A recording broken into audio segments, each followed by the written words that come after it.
report IEA. Please welcome to the stage. Thank you. Kami juga ingin membuka polling question yang akan tampil di layar di belakang saya atau di depan Anda. Pertanyaannya adalah, when do you think coal will be available as a cleaner source of energy? In 1 to 3 years, in 3 to 5 years, or in 5 to 7 years? Dalam bahasa Indonesia, kapan ini? First of all, before I start, I wanted to mention what a pleasure it is to be here. This is a wonderful conference. If there's one thing I've learned, I think for Indonesia's growth issues and energy issues going forward, so I think we all need to work together to find the right solutions in and amongst all of the possibilities. So, who is Air Products? Why am I here, and what is Air Products all about? I just want to spend a minute on that so you know the background of our company and you know why we're here. Air Products is a very, very simple business model. We actually, our goal is to improve our customers' productivity, reduce their costs, hopefully increase their safety, and allow them to focus on their downstream products. And we do this by, we have a model whereby we invest in the company and in our customer for 20 years and supply them industrial gases across the fence. So it frees up the customer, allows them to be more productive.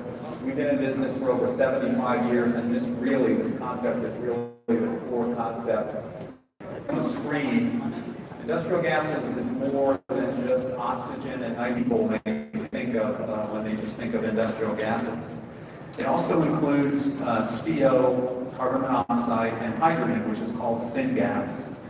And what we do, in the past, you can see on the screen there's a blue box that says oxygen on it. In the past, we just supplied oxygen to gasifiers that took coal and turned it into the syngas, the CO, and hydrogen that you see there, and then made all of those value-added products on the right-hand side. Everything from power to fuels, ultra-low sulfur fuels, to fertilizer, nitrogen, chemicals. Basically, syngas is the set of building blocks to make chemicals and energy for a company and a country. What Air Products has done is we have recently acquired Shell gasification technology, which is that block in the middle there, the dark green block that says gasification or reforming. We've acquired Shell gasification technology, and we've also are in the midst of acquiring a GE gasification technology. So our goal is to take the business model we had with just supplying the oxygen that you see there on the chart, and now supplying the whole syngas island for the customer. In that way, we take a lot of the economic burden away from the customer. We invest in the project for 20 years, so the customer doesn't have to come up with as much capital. And we also operate this facility, and I'll go through this in a little bit more detail, more efficiently generally than our customers can do, because we operate many of these type of facilities around the world. So that really is the core of what we're doing here. You may have heard we signed an MOU with Pertamina and PTVA a month ago to look at developing a coal gasification project in Indonesia, and we would use this type of concept. And why do we think that Air Products in this new type of business model can add value to a company like Pertamina or to the country of Indonesia? In order to answer that, I'm going to briefly just take it back in time about 40 years. Air Products was the first industrial gas company that pioneered supplying hydrogen and HYCO to CO and hydrogen to oil refineries. So this was a big step, and it was unheard of to supply hydrogen to a refinery because they always made it themselves. Well, we found a way to do it cheaper, more reliable, and at least as safe, hopefully safer than the refineries themselves. And over that time period, what we were able to do in this new business, which took natural gas and made hydrogen, We were able to become the world leader in hydrogen supply to refineries. We've been in this business since 1975. We supply almost 4 million normal cubic meters of hydrogen around the world in our pipeline systems, which I'll show you. We have over 50 contracts with refiners. We have over 80 hydrogen plants. Really allows us an economy of scale that no one else in the world has to produce hydrogen. We produce more hydrogen than almost all of the refineries in the world individually. So centralized operations, learning from all these plants gives us the ability to design our technology to operate more efficiently and cheaper than people can do themselves. So what's happened over the last 40 years is you see the lower left-hand corner pie chart, which shows you back in the 1990s, most refineries made their own hydrogen. And over the last 30 years, we've been able to convince refineries that it's better to have a company like Air Products and cheaper to have a company like Air Products do this for the refinery itself, and they've agreed. And you can see all the refiners there that frankly agreed with us. Those are all the companies that we supply hydrogen to around the world. And what it's enabled us to do is really have a leading position globally and operate many pipeline systems. I'll show you some pictures of those. We have more SMR capacities, again, than most refineries do, and really allows us to add value. So there you can just see a graph of this, how this has enabled us to, over the last decade or more, be able to really bring this business model to refiners, the same business model that we want to bring to Indonesia to allow Pertamina in the country to operate coal-fired gasifiers cheaper and more reliably than they can do themselves. So what it's enabled us to do is you can see some of our pipeline systems there around the world.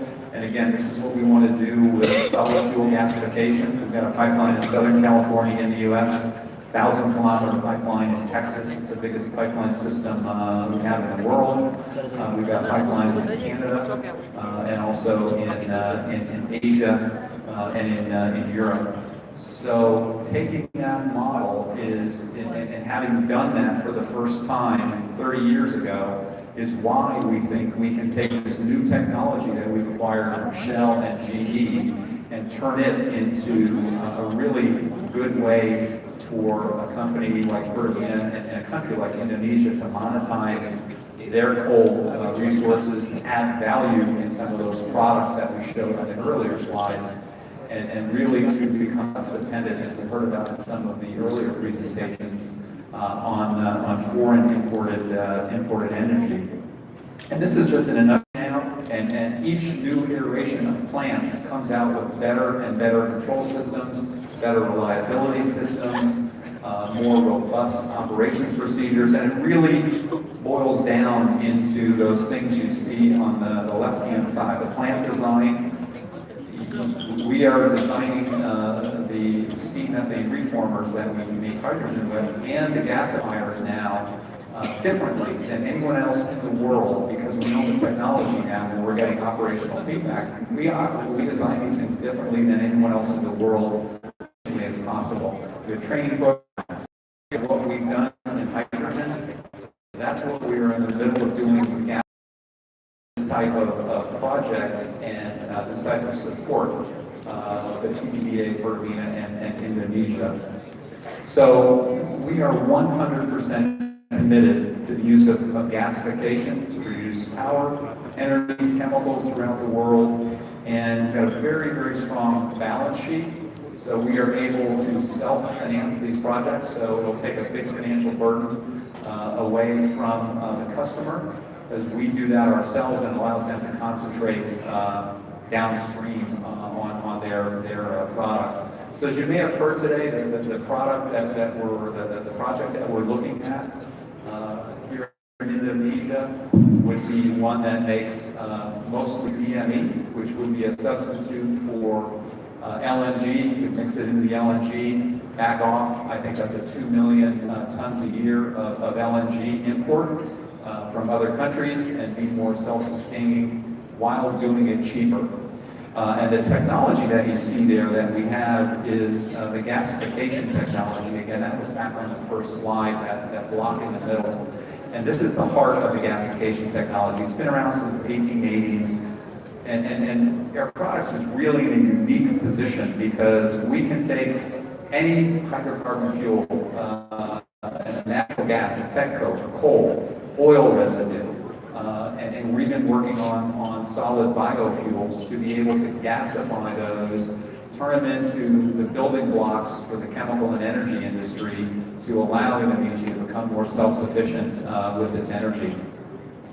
And one of the neat things about gasification is it takes the coal and it does not burn it. It's very different than when you put it in a power plant. If you burn coal in a power plant, all the CO2 goes up into the atmosphere through the stack. If you gasify coal, what happens is there is some CO2 that goes up the stack, but a major share of the carbon in the coal turns into CO, carbon monoxide, and then is processed on downstream into chemicals and other products.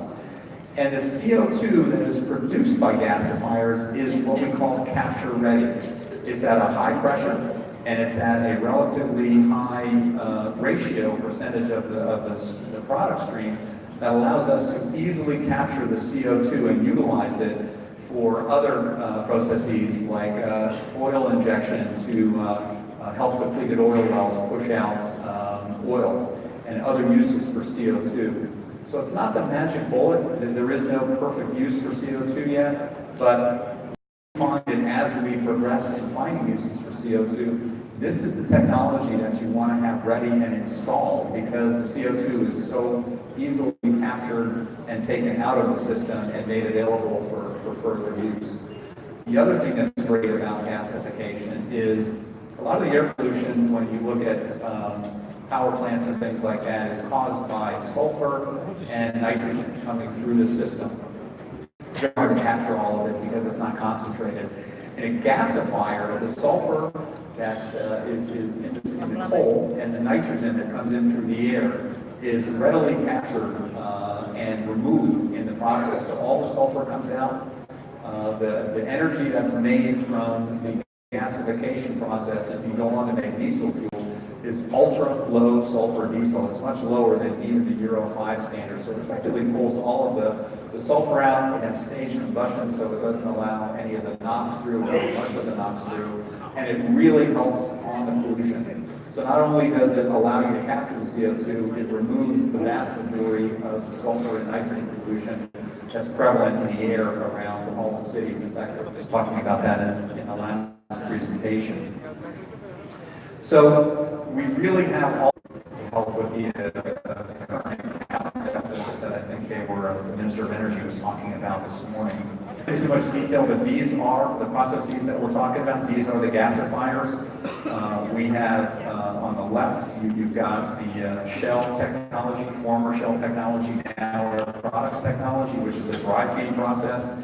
It has two different configurations. One's a very, very efficient way of producing a lot of steam. The other is more capital cost effective, but doesn't produce as much steam and may not be as energy efficient. This process is 99% efficient in carbon utilization. So all of the carbon that gets used, 99% of it is turned into useful products going out the back end. The residual gasification process, where we would burn or gasify resid from a refinery, is also available through a Shell alliance. And on the right there, you see the GE technology that we are acquiring at the moment, and we should close on that relatively soon. Again, one of the reasons we think we can jumpstart this model, because we're new into this business, we're the only industrial gas company that had the fortitude to get into this business now. And one of the reasons we think we can jumpstart this business so quickly here in Indonesia, like we've done in China, is because when we acquired the technology, we got a lot of the people with us. A lot of people from Shell have come with us, all of their technology experts, all of this operational experience that you see here on this map is now part of Air Products. So we're not developing this technology and starting it from ground zero. We bought the technology, we have the people, we have the expertise to help us design these things even more efficiently in the future.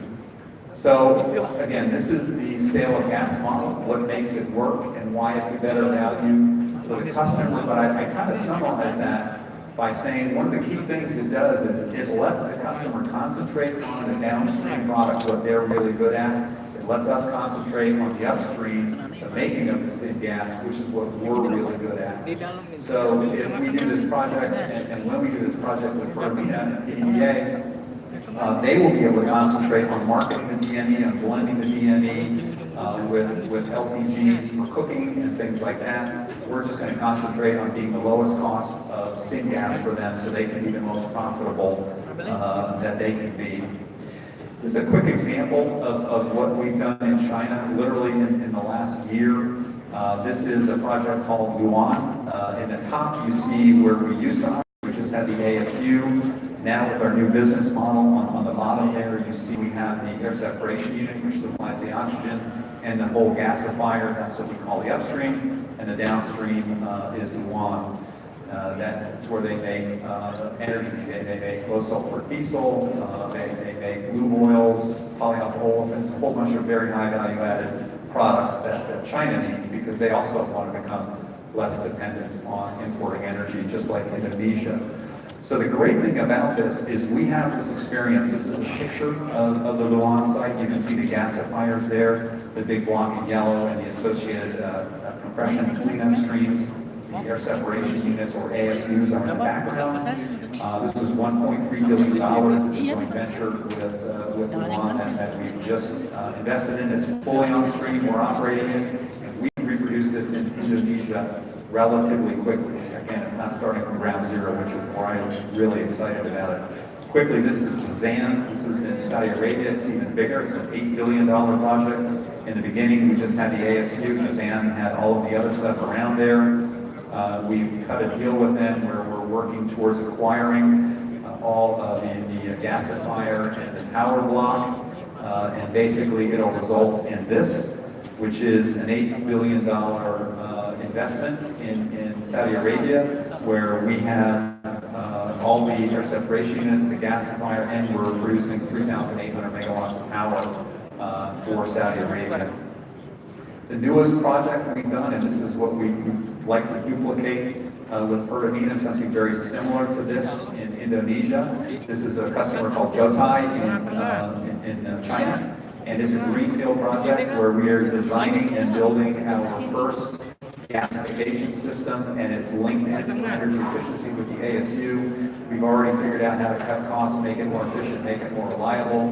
We're very excited about this because it'll be our first real showcase facility. And Jotai is making methanol, MEG, and DME. So they're a very similar, like, sister company to what Pertamina wants to do in Indonesia. And again, we could relatively quickly replicate something like this to get it to start being permitted and built in Indonesia. So, quickly in summary, Air Products is the only industrial gas company, to my knowledge, in the world that has the full breadth of capabilities to take any of Indonesia's local resources and turn them into syngas to allow a company or customer like Pertamina to be able to turn them into high-value products, reduce foreign energy dependency, reduce the current account deficit because you'll be buying less energy from the outside. So it's kind of a win-win-win as we see it for us supporting Indonesia. We've got 70 years of experience doing this. We're very excited about getting involved. And we have a very strong balance sheet, actually, because we sold a number of our businesses and are able to invest in these facilities quite easily and don't need to rely on financing or anything. And again, we take that investment portion off the table for Indonesia, so you don't need to have any additional investment in it. And that is it. Thank you very much for your attention. Appreciate it very much. Thank you very much, Mr. Stronger, VP Global Transformation of Asia Tonnage Business Development, Air Products and Chemicals Incorporation.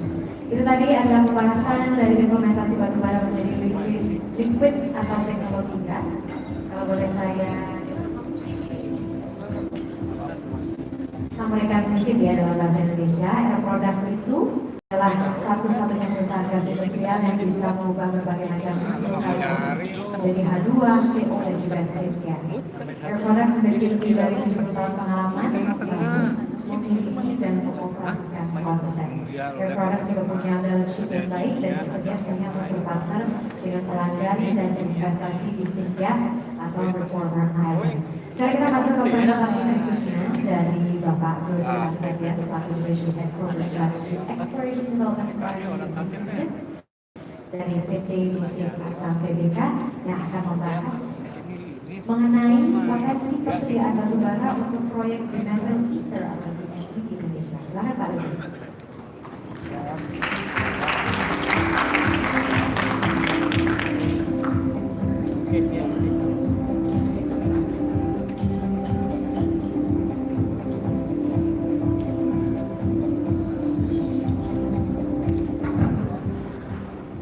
Assalamualaikum warahmatullahi wabarakatuh. Sini selamat sore ya, tapi dengan semangat pagi. Terima kasih. Pertama tentu saya wajib mengucapkan terima kasih kepada saudara kami, saudara tua kami Pertamina yang sudah mengundang memberi kesempatan kami untuk first time kami attend di acara semacam ini. Tentu ini ada sesuatunya. Kemudian ini tadi saya ditanya oleh panitia pakai bahasa apa.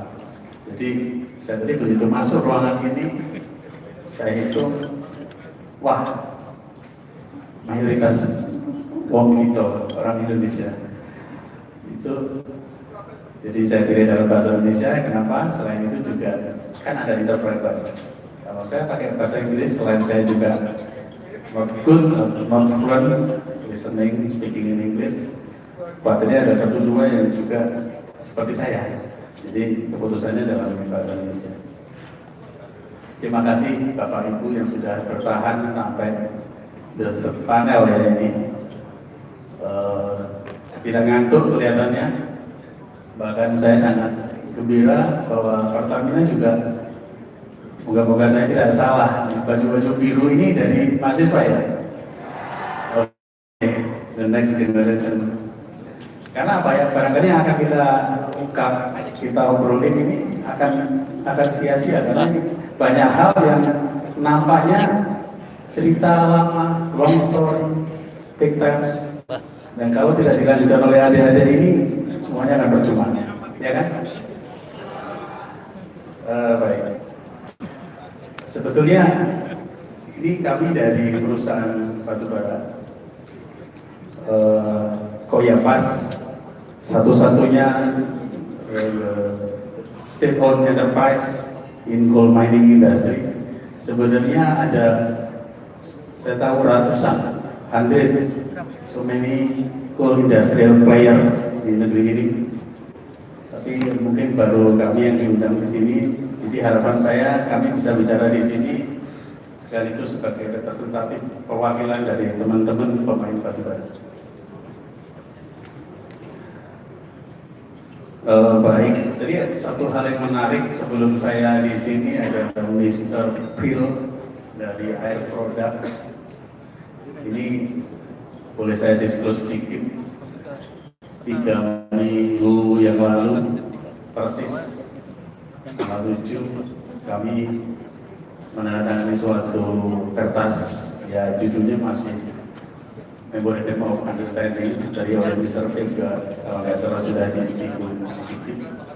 Ini nanti ada kaitannya dengan judul yang dimana judul ini sebetulnya kami diminta oleh Pertamina.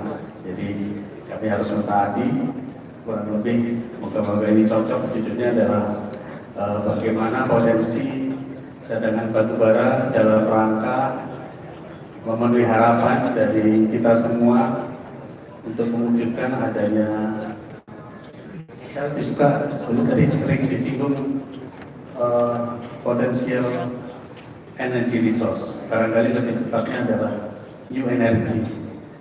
Kalau batubara sebagai energy resource itu mah sudah cerita lama, tapi kalau untuk potensial new energy, nah ini dia, mari kita amati nanti. Air product ini belum lama ini kami memang ajak untuk menjadi strategic partner kami. Barangkali juga untuk menjawab beberapa tantangan hal-hal yang kita tidak bisa lakukan, maka butuh partner, terutama dari sisi teknologi, jadi dari singgung.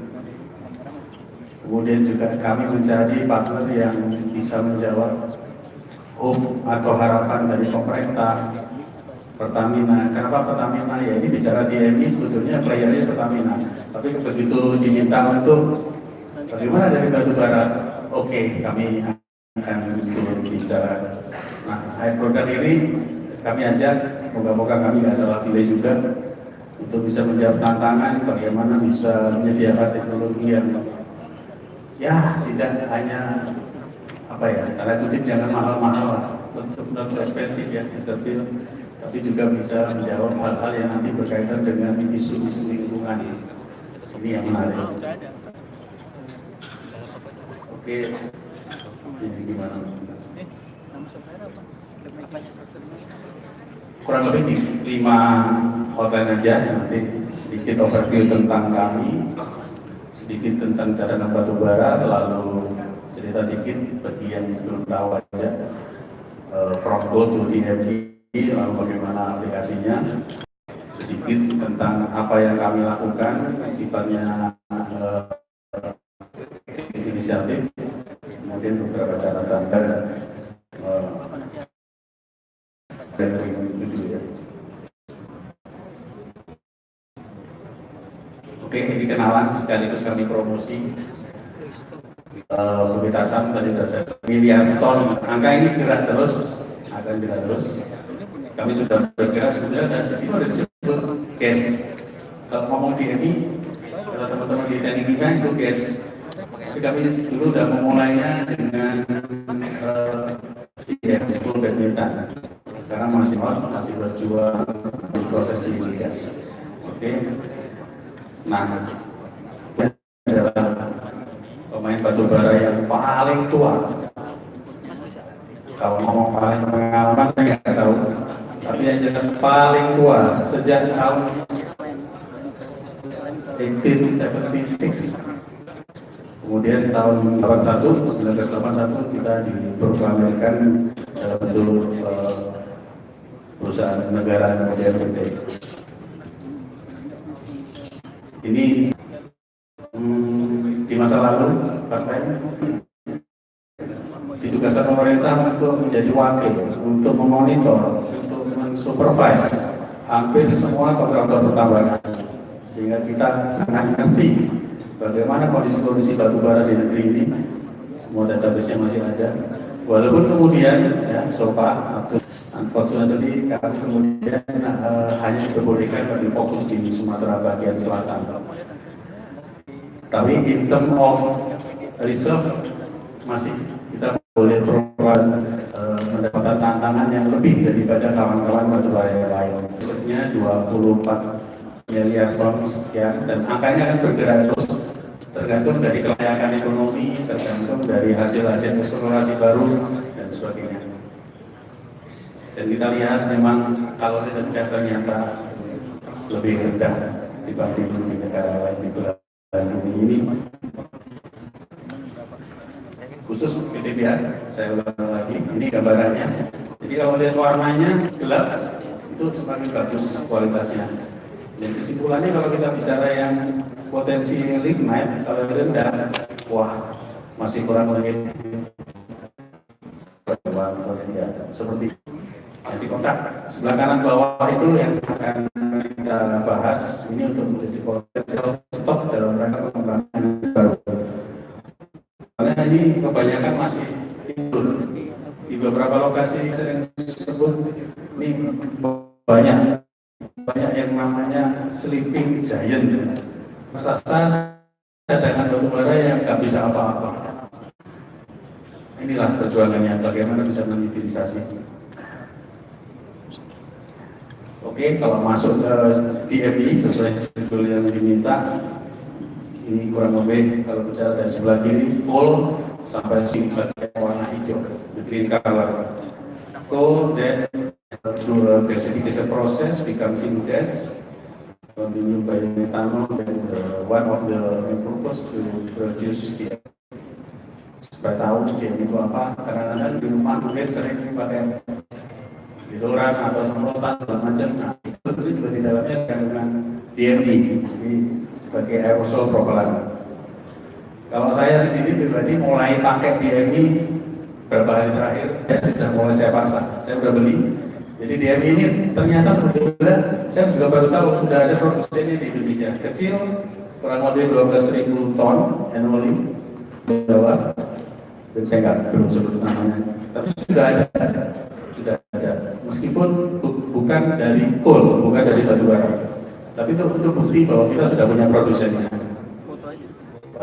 Rumah tangga, dapur, restoran segala macam. Makanya ini untuk cooking. Kalau lain mungkin welding, pengawasan, untuk power generation kita sudah cukup kenal. Ini sedikit saya hanya mengutip dari the National Energy General Plan. Kita lihat, kita percaya sedikit dilihat di bagian awal tahun 2015 sampai 2020 ya, itu kelihatan warna hitam itu adalah yang diimpor. Dengan mudah kita simpulkan, oh lebih dari separuh diimpor. Sementara mungkin produksinya dikit, masih stagnan. Jadi apa yang terjadi? Impor ini dipercaya akan naik, apalagi kalau there is no action. Bahkan di neraca gas Indonesia saya diberi di BSDM, bisa saja jika tidak ada langkah konkret di negeri ini, maka moga-moga saya nggak salah, sekitar tahun 2023 kita akan menjadi net importer semakin banyak. Inisiatif untuk banyak melakukan sesuatu itu datangnya dari pemerintah. Saya nggak tahu di sini ada bapak-bapak itu pemerintah atau enggak, tapi ini sebetulnya kami ingin membalik suatu anggapan bahwa ya inisiatif dari pemerintah, kita di industri mendukung. Karena kalau sebaliknya, nah ini bisa menjadi title atau judul topik yang cukup lama bahasnya, nanti di kesempatan lain saja. Oke, terima kasih. Maaf, sebentar.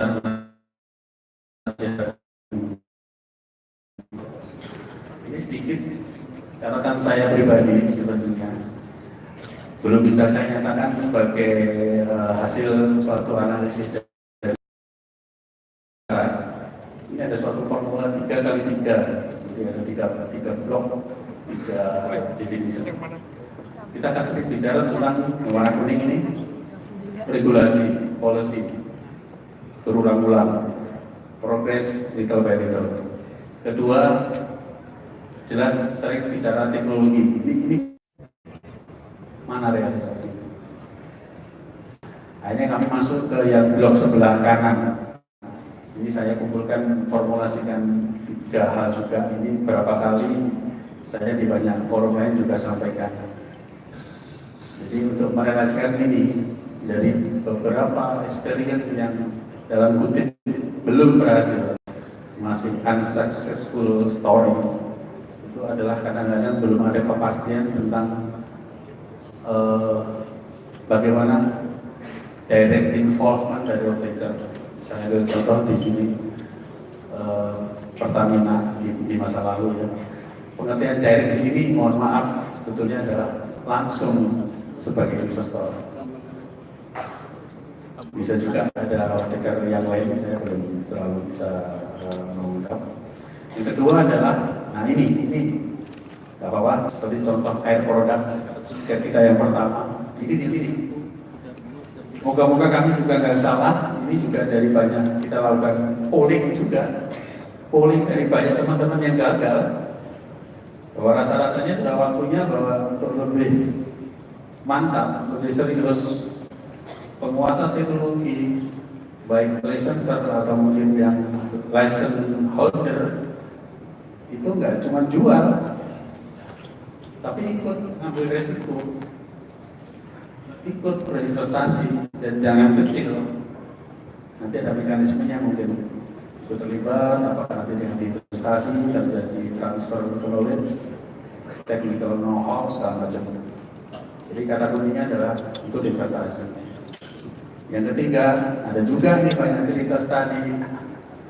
Sudah ada calon pembelinya, sudah ada kontraktornya, sudah ada banknya, tapi belum ada komitmen kuat dari yang akan mensuplai feedstock. Dalam hal ini misalnya batubara atau lain-lain. Jadi tarik juga sebagai faktor. Nah, di sini dia kami sadar, kami juga melakukan hal seperti ini. Oke, blok yang paling bawah ada 3 juga. Kami mencatat ada request. Request itu juga ke kami, Pak, tolong jadi pionir. Waduh, jadi pionir itu bisa berisiko runyam, bisa mungkin rugi duluan. Jadi kalau sukses tinggal ditiru. Tadinya saya berpikir kita akan follow yang sudah sukses, yang sudah proven. Karena saya itu dikit-dikit ditanya yang proven. Nah, nggak ada yang mau lain di negeri ini. Jadi harus mencari siapa yang punya capability dari segala aspek untuk bisa menjadi pionir. Regulasi dalam hal ini yang saya pernah baca, undang-undang atau PP, bahkan sampai ke tingkat ministerial decree regulation itu sudah ada. Cuma harapannya nanti akan lebih ada dari efektifnya, ada turunannya sampai ke regulasi yang lebih bawah untuk implementasi atau semacam petunjuk pelaksanaan. Yang kedua adalah ini usulan. Memang termasuk dengan air produk ini kami lagi intens untuk checking the economic feasibility. Mungkin kita sudah tahu, tapi kita juga harus tahu bagaimana mengatasi problem-problem jika ini ada challenge tentang keekonomian. Karena rasa-rasanya teknologi itu sudah ada solusi. Yang punya uang tentu nggak sedikit, tapi yang menjamin itu pasti visible. Nah ini dia. Jadi nggak apa-apa kita juga sampai ngomong kalau gitu, kalau ini benar-benar harus jalan, pemerintah punya direct support atau direct inisiatif. Kalau perlu, dan ini 1-2 sudah kami lakukan, kita akan minta diskon, kita minta exemption, pengecualian atas beberapa hal. Apa itu? Kita bisa dengan easy to understand. Untuk investment cost, untuk operational expenses, etc. Sepanjang kita bisa ya tidak hanya mendemonstrasikan, tapi bisa menjamin bahwa nanti ujung-ujungnya kepentingan nasional dari sisi neraca pemerintah, keuangan itu akan juga ada benefit. Misalnya dengan cara sedikit konversikan ke program Goal to DME. Setelah itu nanti untuk step second, third berikutnya akan pulih barangkali dilanggan kalau sudah cukup ekonomis. Oke, yang ketiga ini mirip sebetulnya, tapi memang challenge. Kita bicara challenge, begitu banyak challenge. Kita jadi homework kita adalah 3 poin ini, terutama ini langsung saya kesimpulan dari mungkin lebih dari 3 perusahaan lain yang sudah melakukan. Dan tidak bergeser dari 3 poin ini, yaitu adalah bagaimana optimization. Oke. Thank you for no question. Just let's. Of the energy endowments, also geographical position, the perspective for demand growth. So it's a very interesting country for us. So in the next 20 minutes or so, I will try to explain from more in a broader context how the potential and the challenges that coal has to become a cleaner source of energy and therefore to enhance the competitiveness and energy security of places like Indonesia where coal is an abundant resource. First of all, as an introduction, let me summarize what is in terms of coal consumption So if you see there is the consumption in the world during the first, let's say, quarter of the century. So we see that after 12 years, let's say, of a very strong growth in use of coal in the world, for the next years we will see a stagnation. But it's important from this chart to understand first how strong that growth was, because this 4.5% means that almost 50% of the primary energy in the world was provided by coal, meaning that coal provided so much additional energy as oil, gas, renewables, and nuclear combined. That is something really huge. And also it's important to understand that in the coming years, in the future, coal is not going to disappear overnight. So this is important to retain. Indeed, the stagnation we see in the globally is a composition of different regional trends. So whereas Europe and US, North America, is in the way of leaving coal, it is not the case in Asia. So in order to give you a very simple, clear numbers that you can remember after the conference, in 2000, 1/4 of the coal in the world was consumed in US, 1/4 was consumed in Europe, and 1/2 more or less in Asia, because the consumption outside are in 2015, 1/4 of the use of the coal used in the world was used in US and Europe combined, and 3/4 in Asia. This trend is going to continue, and the more and more use will be concentrated in this continent. So, also important to see what we are talking about. Coal is used just burned in pulverized coal boilers in order to produce electricity. So most of the coal. 20% of coal is also burned for other purposes, so steel, heat for industrial, residential purposes. Around 50% depends how we make the calculation, by mass, by energies, volumes. 15% more or less of the coal is used to produce iron, so it's subject to pyrolysis and converted to coke that is used in blast furnaces to produce iron and subsequently. Then there is around 5% of gasified for different purposes, and as the two speakers before me has explained, gasification is a very versatile process that can produce from a variety of chemicals. And then there is a minimum proportion that is used for some specific applications.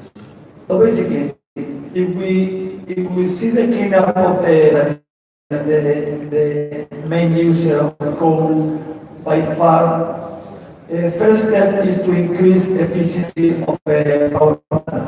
Every additional efficiency point of gain means more than 2% of CO2 and also coal savings. So this is a very important step.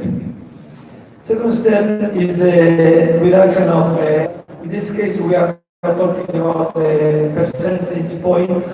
In the case of dust, the modern equipment, ESP or filters can reduce more than 99% of dust emitted by coal plants, more than 95% of sulfur, and more than 90% of.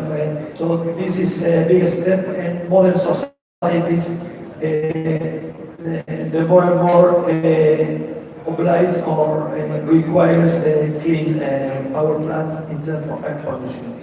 China is one of these. Flexibility is another requirement for the coal power plants. No matter not renewables, variable renewables like wind and solar will be installed and integrated in the systems, and this requires flexibility across the whole electricity system. So one of the pillars of the system is more flexible coal power plants. If we think in the future coal power plant, the element that we miss here is CO2. So in the future, in some cases is present, in some cases in the future, coal power plant has to be also near zero CO2 emissions. So basically, what you see here is the description of the coal power plant of the future. So this is not a thermodynamics lesson for students here that would like to see this. So basically, when we talk about supercritical, ultra supercritical, advanced ultra supercritical plants that increase efficiency, basically we are referring to the steam conditions.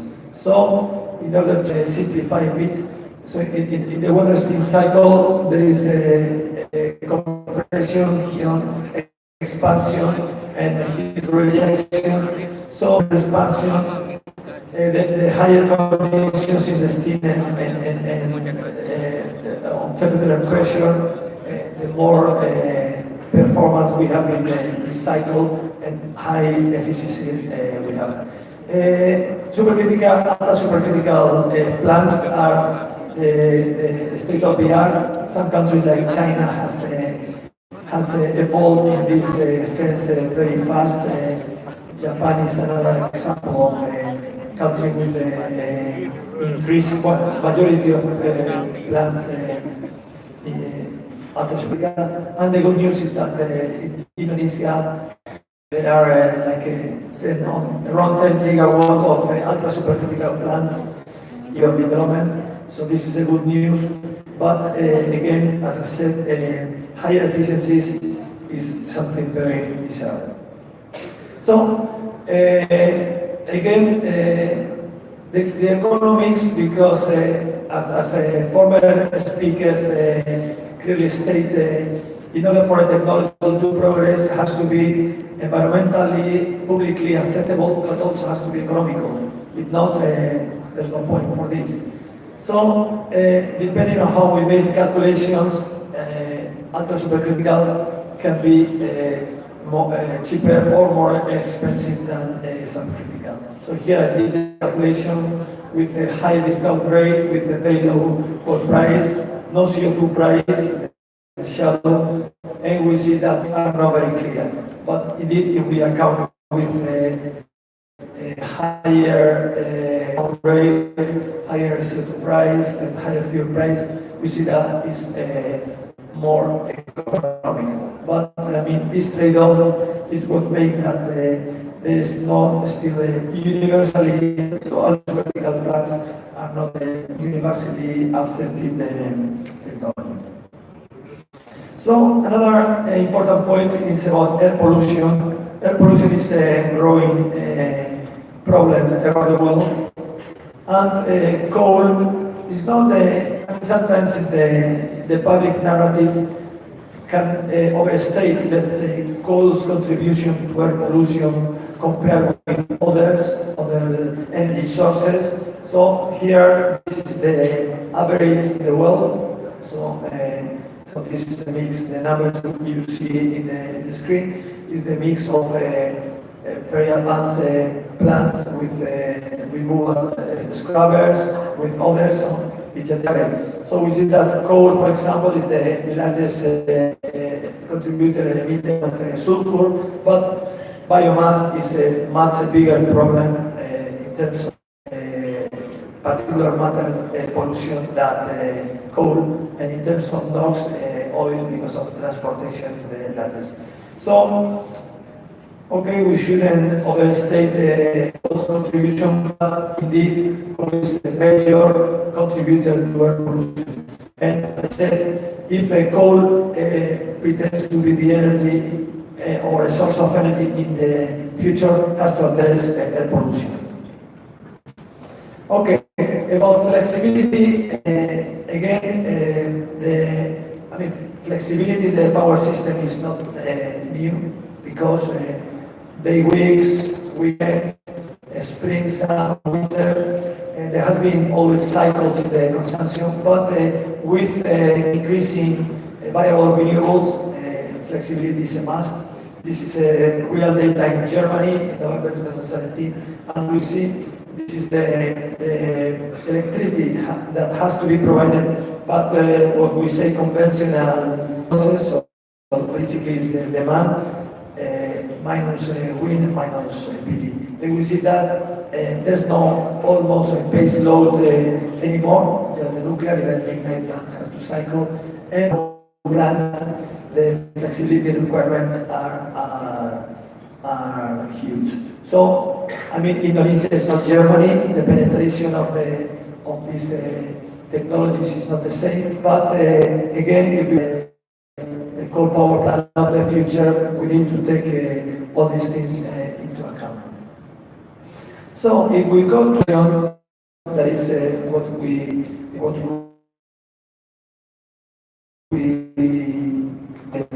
session. First thing, as former speakers mentioned about coal conversion, is the versatility of this technology. So as we see here, we can have from direct hydrogenation, direct liquefaction. There is a technology that exists as we speak in China, for example. So in a reactor, coal is introduced with hydrogen and some catalyst, and you obtain basically diesel and naphtha in the reaction. Or the gasification, in which by gasifying coal, we obtain syngas mainly, and then through Fischer-Tropsch, for example, you can obtain fuels or methanol to produce other things, or other process. So this is, I mean, when we make the balance of about the how clean, let's say, an energy is, conversion among the colleagues in the IEA has the pros and the cons. So indeed the pros are about the pollution, because it's in terms of air pollution, it's a very clean technology. In economic terms, it's a very good way, and China is a great example of this, way to monetize stranded assets. So if we, for some reason, quality, transportation, cost, cannot be marketed, the gasification is a great way to produce valuable products that are marketable. So this is a great economic advantage. But the CO2 emissions is a big constraint. So we are producing, for example, like it's producing in China, or liquids, so let's say oil product, as this process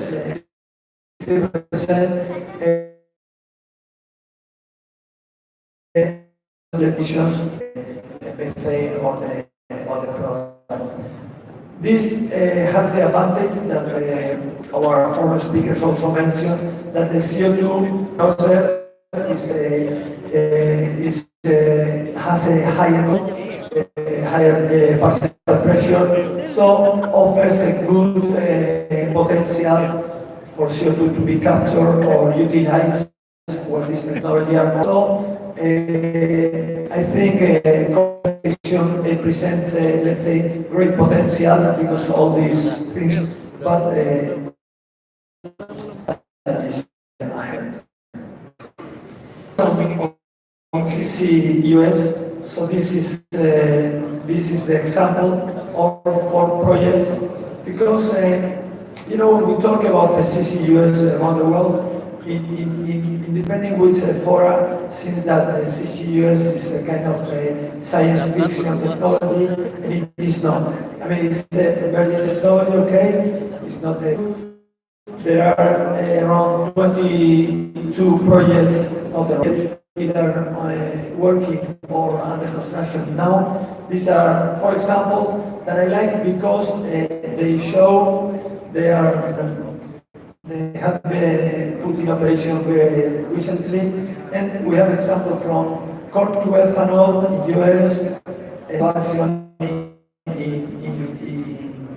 the Middle East, power generation in Texas, or oil sand processing in Canada. So a variety of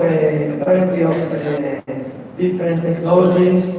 CO2 in some cases is stored in geological formation, in some cases is stored in saline aquifer. In the case of Illinois, or is used for hazard recovery. So it's a variety of projects that prove that the CCUS is a technology. So again, I will give you only very 2 simple numbers. So 40 million tons per year is the CO2 that will be captured by these 22 projects under development. In our models, depending on the year we are talking about, for some 40, 50, or 60, we need 100 times this amount to be captured. So we're talking about 40 gigatons of CO2.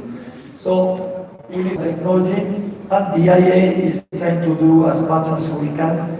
Today, for example, we hold, together with the UK government, probably the highest level event about CCUS in Edinburgh, in Scotland. So there will be ministers of a few countries. There will be CEOs of the largest energy companies, together with financial institutions, other organizations, and our executive director, Dr. Birol, trying to build a private-public partnership and trying to progress in scale-up CCUS, because we think and we believe that this technology. So basically, I will leave you here with the summary of the main messages of my presentation. And if you have any question, please let me know. Thank you very much. Thank you very much, Mr. Alvarez. Saya rangkum sedikit ya, jadi memang menurut Bapak Alvarez ini permintaan terhadap batubara secara global akan stagnan beberapa tahun ke depan. Dan kita lihat dari peta yang sudah ditampilkan, Cina akan terus menentukan pasar global, pembangkit listrik juga perlu semakin efisien, dan sumber energi batubara harus ke depannya menghasilkan lebih sedikit polusi dan juga menjadi lebih fleksibel. Carbon capture, utilization, and storage adalah sebuah keharusan. Sejumlah teknologi baru akan menawarkan kesempatan untuk menggunakan batubara secara lebih bersih dan efisien. Itu tadi 3 presentasi, nanti kita akan buka sesi tanya jawab tentunya. Ketiga speaker ini akan menjawab beberapa pertanyaan Anda, tapi sebelum kita ke sana, kita lihat dulu hasil polling yang tadi di awal sudah kami tanyakan. Kira-kira coal atau batubara ini menjadi energi bersih di Indonesia itu paling possible-nya atau paling memungkinkannya kapan? Ada 16% dari Anda sekalian yang menjawab realistically atau secara realistis 1 hingga 3 tahun. 34% dari Anda para hadirin mengatakan dalam waktu 3 hingga 5 tahun. Dan 50% dari Anda sekalian mengatakan secara realistis kayaknya clean coal itu akan terjadi di 5 hingga 7 tahun ke depan. Saya akan tanyakan kepada 3 speaker di sini. So, Mr. Sprague, Mr. Alvarez, dan juga Pak Dodi, apa tanggapan Anda mengenai hasil polling tadi? So, what do you think about the result of the poll? It seems that our audiences here think that clean coal will happen around 5 to 7 years. Is that realistic? Mungkin dari Pak Dodi dulu.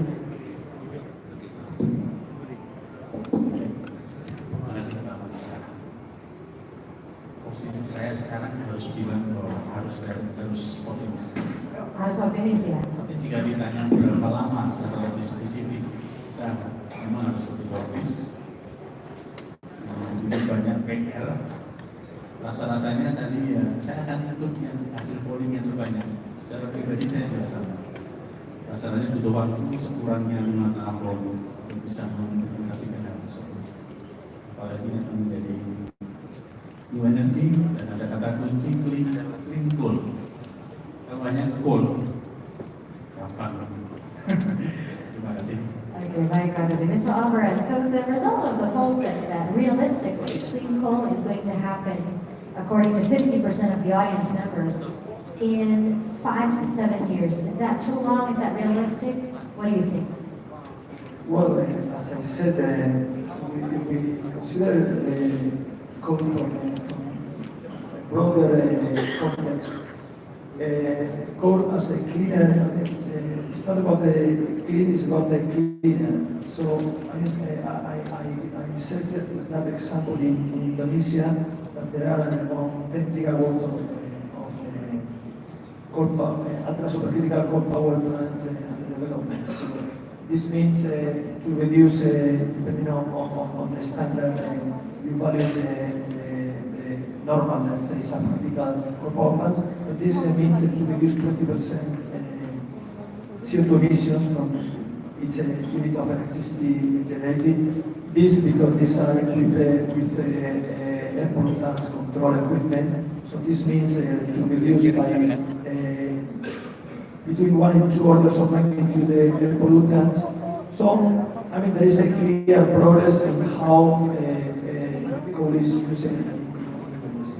If you go to the clean conversion processes, now as we speak, in China this year, 2018, there will be 5 BCM or less produced from methane, natural gas, produced from coal gasification. It will be around 4 to 5 million tons of synthetic liquids produced either from coal gasification or hydrogenation. But South Africa is also producing a great part of synthetic fuels from coal.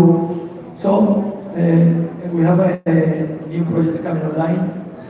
So I wouldn't set a date, to say there is a big point. But to be optimistic, there is a clear progress in how coal is used around the world.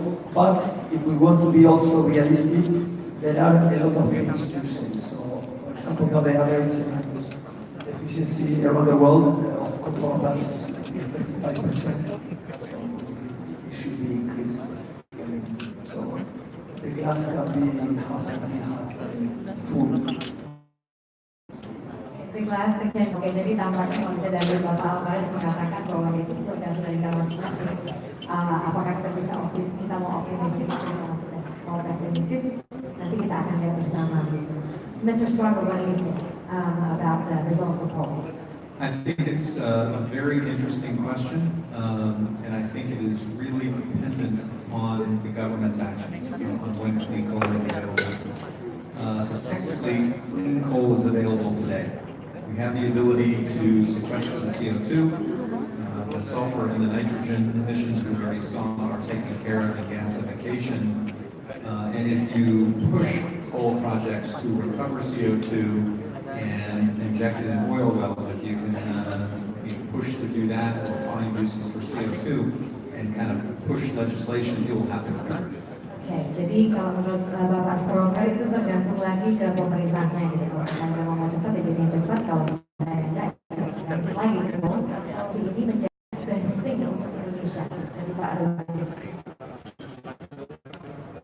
Ini pertanyaan itu juga jawabannya mudah. Untuk membuktikannya ya. Saya coba refleksi dari apa yang terjadi pada tuntutan untuk mengelola mineral. Mulai dengan regulasi yang rasa saya memaksa. Tapi regulasi disusun dalam kondisi saya nggak bilang buru-buru, tapi memang butuh banyak aspek yang harus sehingga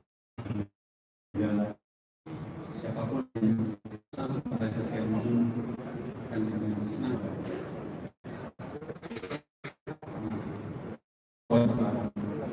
Berikutnya adalah kita bicara next step, rasa-rasanya mau kita bisa lakukan kalau pada eksekutor adalah memberi dan contoh-contoh, ada contoh-contoh dari pulau-pulau ini. Biasanya begitu kalau kita ada contoh maka yang lain akan meniru.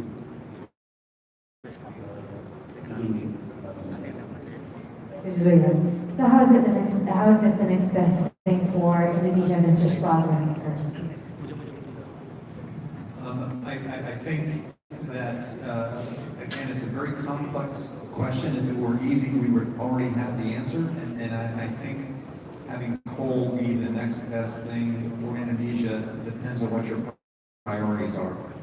If your current account deficit reduction and reducing your dependence on foreign energy, then coal is the next best thing. It's the quickest thing you can do to help with that. The quickest thing to do. Maybe a different way would be more beneficial. So I think the point is you have to have multiple ways of getting at this, and you should probably go after it through different paths. You should have gasification, you should have other green energy, sustainable energies, wind, solar power, things like that at the same time, and also look at some of the green biofuels we talked about today. I think the only way to get at it is really to have more than one solution, because there is no perfect solution. If there was, we would have already done it. You would like to add as well? I mean, from a pragmatic vision, Indonesia is more sensitive and reduce the coal power plants. But I would like to build on this progress and answer, because I mean, the future is not written. The future is written. So the future will depend on many things, the technology development, of course, but also the policies of the government. Indonesia kembali lagi tergantung kepada prioritas dari Indonesia. Misalnya memang prioritasnya itu adalah mengurangi impor energi dari luar negeri, ini bisa menjadi salah satu kuncinya. Jadi kita melihat di mana prioritas Indonesia saat ini terkait dengan how do you think, how profitable financially and environmentally is this fleet for Indonesia in the long run? Seberapa menguntungkan secara finansial dan juga mungkin dampaknya pada rencana batu bara yang lebih bersih ini untuk Indonesia secara jangka panjang, Pak Dodi? Untuk ini kami memang belum banyak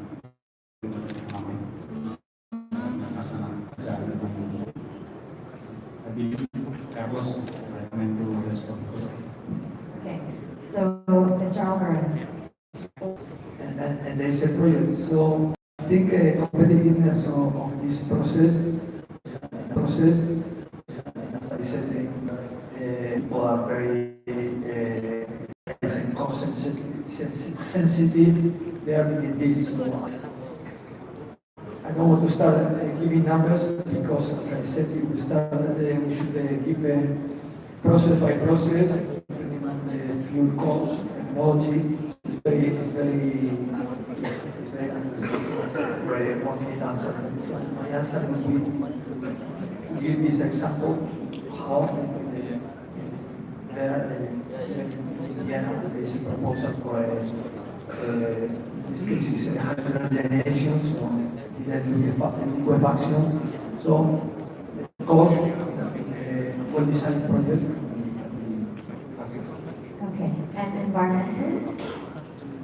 Well, depends again with the CO2, depends on how you consider it. I think as explained through the presentation, in terms of pollution, for example, that is a growing concern everywhere in the world, not only in the emerging countries, in developing countries, everywhere.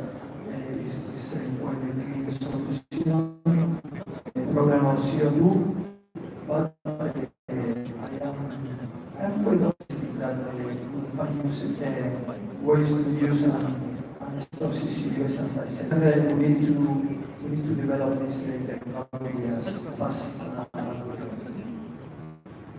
Oke, Mr. Alvarez. So, yang barusan dikatakan oleh Pak Alvarez, kalau misalnya ditanya seberapa menguntungkan proyek ini ya, atau batubara yang lebih bersih ini untuk Indonesia dalam jangka panjang, Bapak Alvarez memberikan contoh bahwa ada plant Indiana, kemudian ada plant Jolinci, sama ini menjadi salah satu negara yang sangat cost sensitif gitu. Mikir ini kira-kira costnya seperti apa ya? Nanti ini akan untung atau enggak ya? Tapi sebagai bukti, China sudah menggunakan teknologi ini. Dan juga kalau misalnya keuntungan secara environmental atau secara lingkungan, memang selama ini emisi udara ini menjadi concern di seluruh dunia ya. Di China saja, tapi juga di Indonesia. Alvarez ini menjadi salah satu cara untuk memproses batu bara menjadi batu bara yang lebih bersih. Memang kalau kita bicara mengenai CO2 memang masih diproduksi, tapi dengan adanya teknologi ini harapannya yang diproduksi akan lebih potensial. So, who are the stakeholders to make it happen? And the ideal cooperation between the stakeholders to make this project a successful project. Kira-kira siapa saja stakeholdernya ini, Pak Dodi, bisa membuat proyek ini itu bisa sukses, dan yang paling ideal seperti apa yang bisa membuat rencana dari cleaner coal atau batubara lebih bersih ini jalan, Pak Dodi?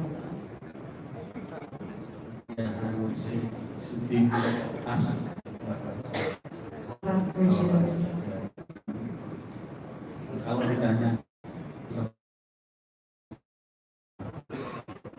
ini yang mana masih nyambung dengan apa yang tadi saya katakan, harus ada contoh.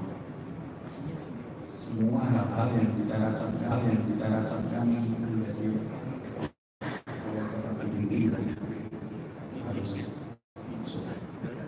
Semua unsur harus masuk. Semua unsur. Kita bicara di negeri ini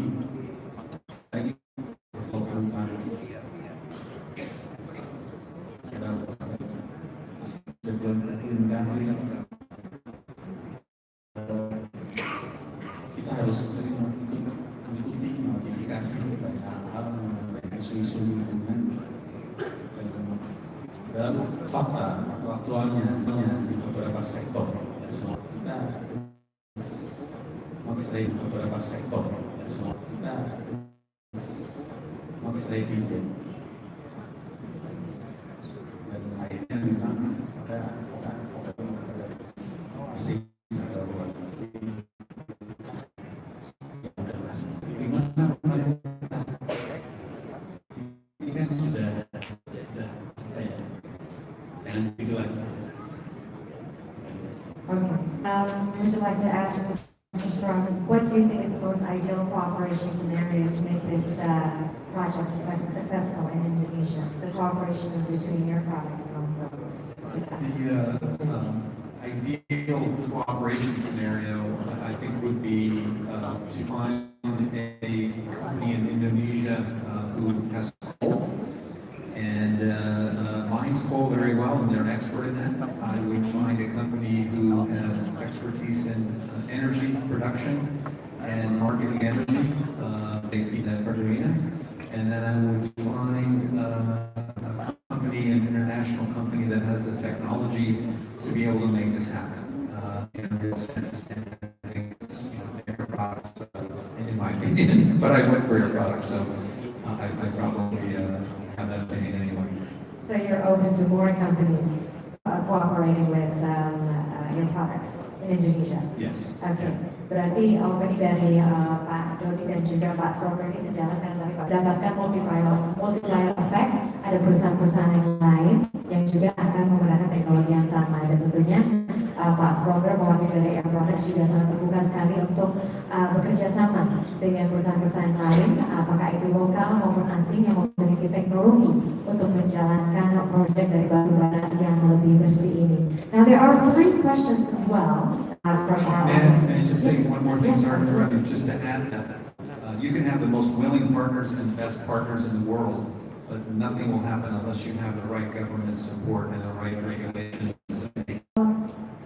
Air Products bisa mungkin menerima atau melihat banyak sekali perusahaan-perusahaan yang ingin juga menjalankan teknologi batubara yang lebih sulit untuk dijalankan. Itu yang ditekankan.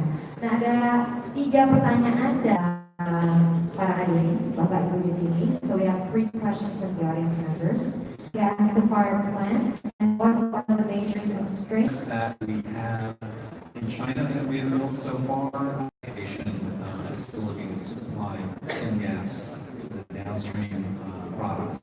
as in China? So that's in China. So I would assume roughly the same we'll be looking at for the project, the India project that we were anticipating. Oke, jadi saya mau konfirmasi dengan Bapak akan dibuat sebesar itu Pak, sebesar China rencananya. Spesifik memang Pak Spoker kami sudah mengundang kami untuk melihat langsung. Jadi ada 1, 2 yang sudah dipresentasikan oleh beliau. Kita itu kita percaya Air Product sudah melakukan. Ini kami kapasitas belum bisa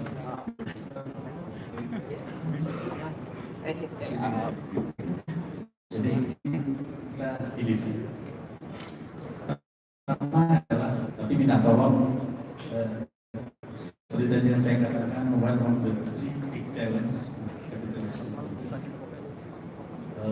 kalau sektor lain moga-moga bisa diatasi dengan regulasi.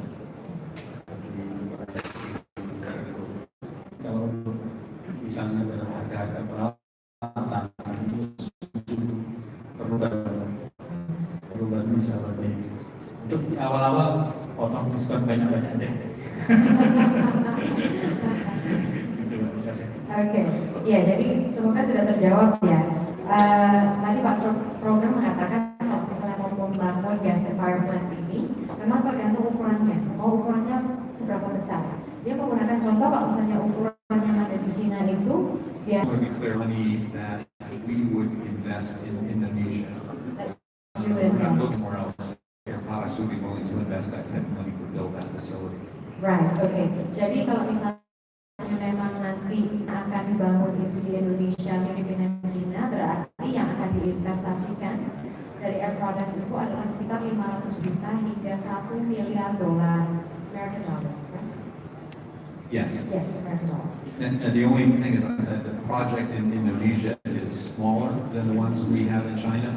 So it just depends on the Indonesia is maybe a quarter of the size. So that particular project would be less capital. But in general, the world scale projects are in that order of magnitude. I see. Oke, saya koreksi sedikit. Jadi kalau misalnya di China itu memang menghabiskan atau uang yang diinvestasikan itu antara 500 juta hingga 1 miliar, tapi tampaknya yang direncanakan di Indonesia skalanya adalah seperempat dari itu. Jadi otomatis biaya yang akan diinvestasikan juga seperempat dari biaya. Alright. And also, I think the second question has not been answered. What are the major constraints to build the gasifier plant? I know that Air Products and also the Bukit Asam have signed the we assume that they've seen the situation in Indonesia. So to answer this question, what are the major constraints to build a gasifier plant after seeing the condition in Indonesia? Mr. Strong. Yeah, we are ability study report. So that report will determine if there are any roadblocks or problems and what the major issues might be. Government support, all parties agreeing on pricing and everything like that is the biggest thing that needs to happen to make the project a reality. And the feasibility study result will come out in Early next year. early next year. Apa namanya? Pak cerita kami berdua.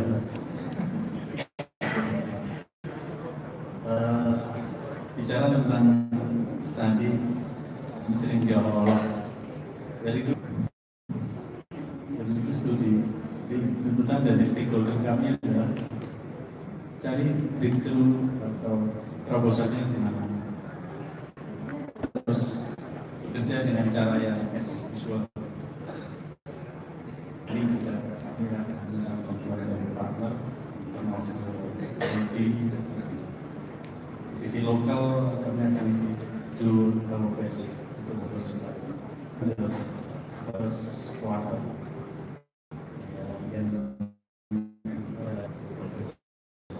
First quarter. Oke.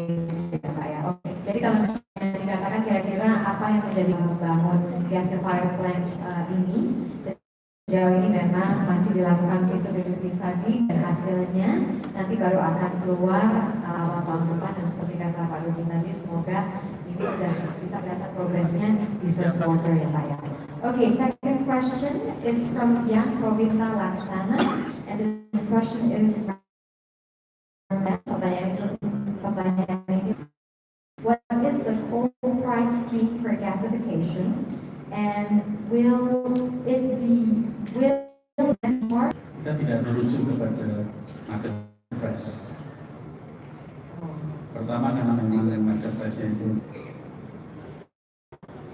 kita tahu di negeri ini sebenarnya salah satu teman saya bilang ini bukan dari coal player, malah bilang bahwa coal is the future of Indonesia.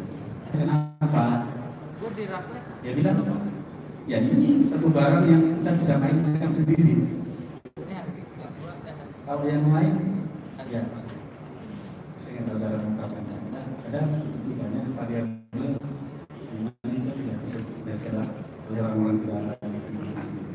Jadi kalau batu bara, Bapak Ibu mungkin sempat jadi pemerhati, 1 tahun aja udah begitu banyak regulasi perubahan-perubahan. Ini sudah terus.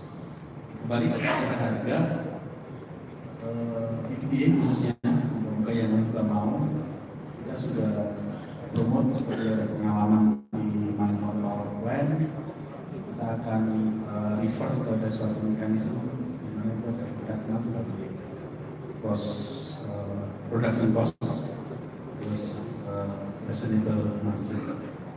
Jadi itu akan lebih stable untuk continuity of global supply. Jadi misalnya Pertamina akan off-take, ada suatu clear projection.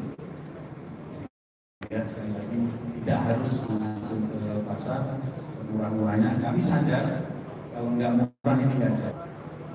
Nah, mungkin satu teman yang bisa itu mungkin adalah statement government.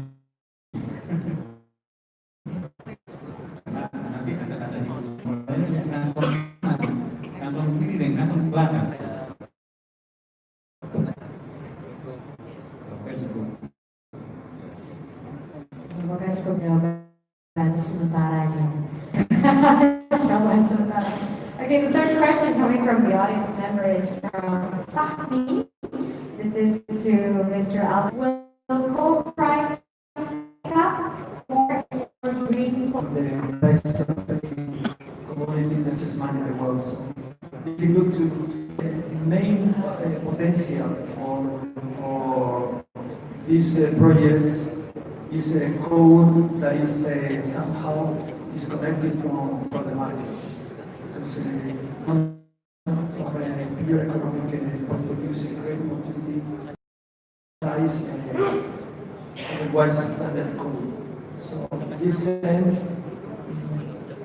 it's a little bit disconnected from, let's say, the dynamics of the market, the setting prices. But said that, at the end of the day, the price of any commodity, the dynamics in the market. So indeed, if now 60% of coal takes off, this project in the future can be even considered for subject competition, coal. So indeed, with higher demand, prices tend to go up. I think this is, let's say, it's a time frame, in my opinion, too far away from the community. Because we need to consider the development of this. Jadi jumlah anggaran tergantung dari supply dari mana atau permintaan begitu ya. Memang ini kita pakai hukum ekonomi kalau misalnya memang permintaan terhadap cleaner coal ini semakin banyak ya otomatis karena di Indonesia saja atau di beberapa negara di dunia aja juga masih baru mulai begitu.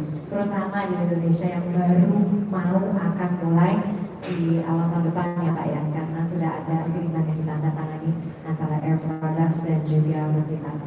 So, apakah masih ada pertanyaan lagi? Oh, sudah tidak ada pertanyaan lagi ya.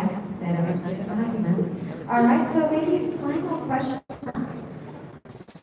So, this project, particularly in Indonesia, when is it realistically going to happen? Going to be operated or operating? Pak Rodi? Ya. Memang kita tidak boleh hanya ngomong, ini planningnya sebenarnya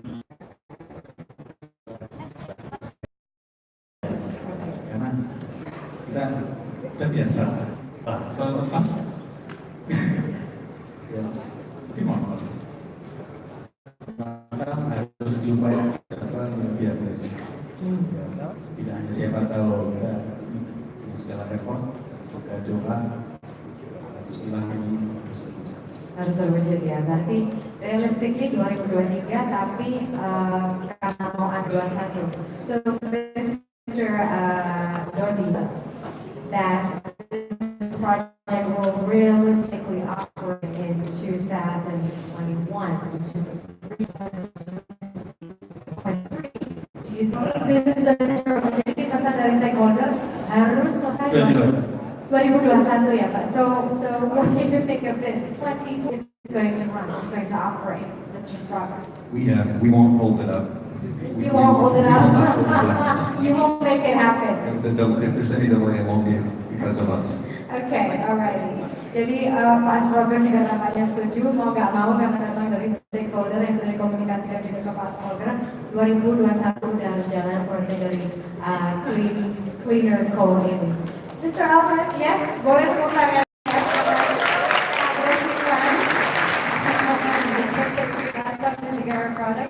Mr. Alvarez, would you like to add anything that probably you haven't mentioned before we close the session? Would you like to add some more information that probably you have not shared, because we're going to close the session very soon.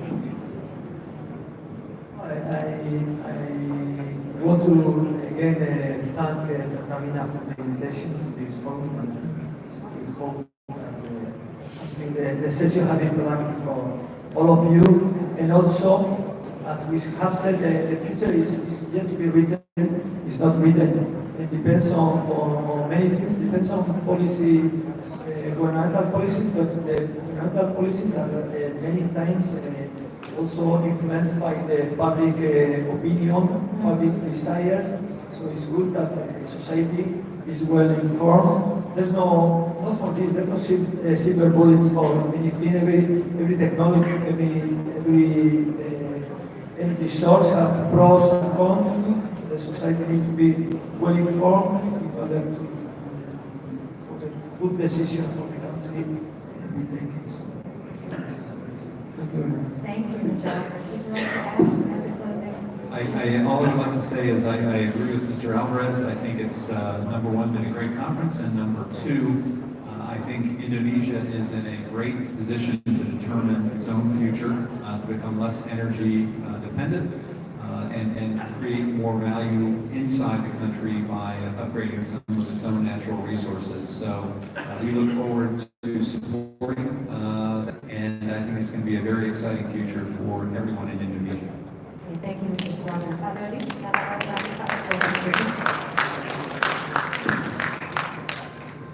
sederhana saja kami membuka diri untuk dibantu Kami tidak bisa bekerja sendirian, sangat kompleks mimpi-mimpi kita ini. Dan semua harus dimulai dari mimpi. Setelah mimpi kita bangun, kita dapat mencari. Oke, baik. Pak Yogi Asadya, Mr. Organization Responsible for Sharing today. Jadi intinya adalah ujung-ujungnya ini merupakan keputusan dari Indonesia sendiri dengan kepentingan-kepentingannya dan kebutuhan-kebutuhannya. Mungkin kebutuhannya salah satunya saya sebutkan adalah untuk membatasi impor dari LPG dan juga menjadi pemproduksi atau produser dari energinya secara mandiri. Terima kasih juga para hadirin yang sudah ada di sini. Semoga tidak terlalu lelah mendengarkan tiga sesi yang sudah dilakukan di PEF 2018. Terima kasih banyak. Saya Marisa Anita juga undur diri mewakili seluruh speaker yang ada di sini mengucapkan terima kasih dan selamat sampai di tujuan Anda berikutnya. Terima kasih. Saya kembali ke ketiga. Thank you very much once again to all the panelists and Marisa Anita who has guided this panel beautifully. As a token of appreciation, we'd like to ask for your kind cooperation. Can we stand up on the stage, sir? Because we're going to give away the token of appreciation. The card that will be given by Bapak Basuki Trigora Putra sebagai Direktur Pemasaran Korporat Pertamina Serum. Dan Bapak Basuki Trigora Putra to give a card to all of the panelists. Thank you very much for your support on Pertamina Energy Forum 2018.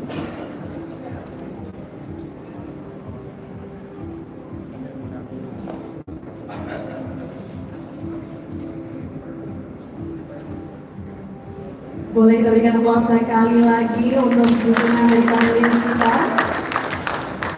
Dan jangan lupa bahwa esok hari Pertamina Energy Forum akan mulai di hari kedua juga kita akan menghadirkan dua sesi panel yang dimana kehadiran Anda tentunya akan kami sambut dengan sangat hangat. Acara untuk esok hari akan dimulai tepat pada pagi hari, yaitu di jam 8.30 pagi. Jadi kami mohon kesediaan dari Bapak Ibu hadirin sekalian agar dapat berkumpul tepat waktu hingga acara bisa berjalan dengan lebih lancar lagi.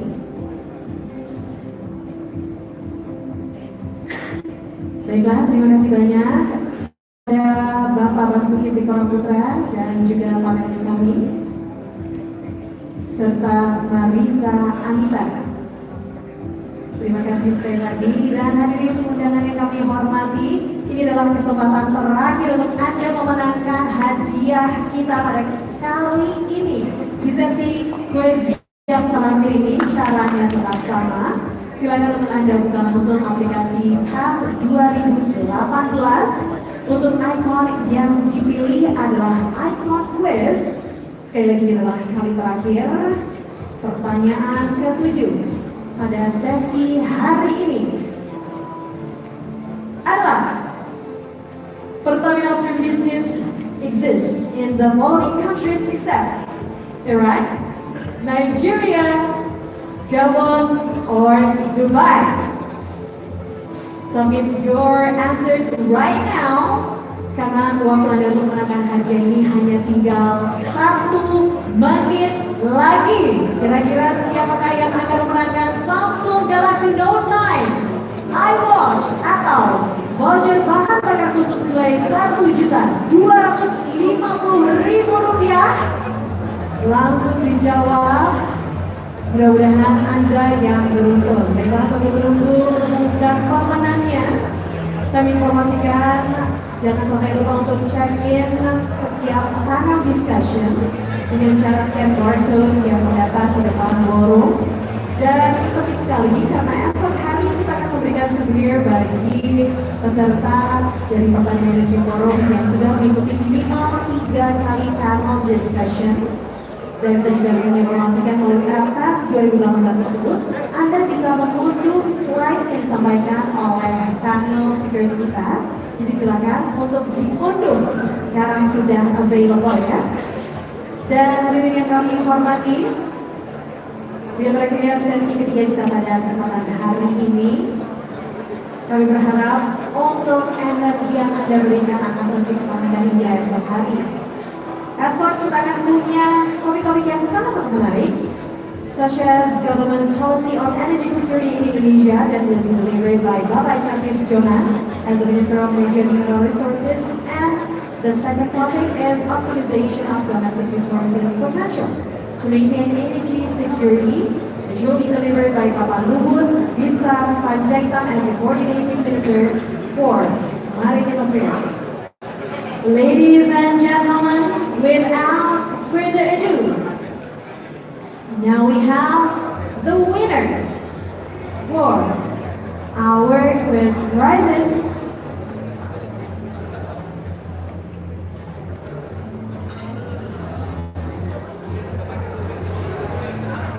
Dan kami mohon bersiap-siap juga untuk pemenang memberikan hadiahnya. Selamat kepada juara ketiga, Hendy Hendra Bayu. Kami undang untuk dapat bergabung di atas panggung. Selamat kepada Diwada Bagus Nugraha. Silakan kami undang untuk dapat bergabung di atas panggung, dan pemenang pertama kita, dari Diana Bahrun. Congratulations to all the deserving winners, dan untuk memberikan hadiah kami mohon untuk dapat bersiap-siap kepada Corporate Secretary Bapak Syahrial Mukhtar untuk menyerahkan hadiah kepada juara ketiga.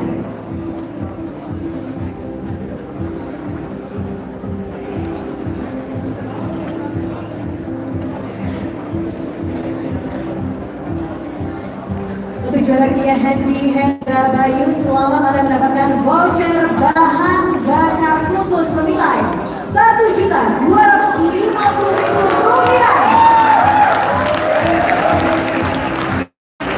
Terima kasih Pak Syahrial, mohon tetap berada di atas panggung untuk foto bersama Pak. Dan juara kedua, kami sudah dengan hormat Direktur Pengolahan Bapak Budi Santoso Syarif.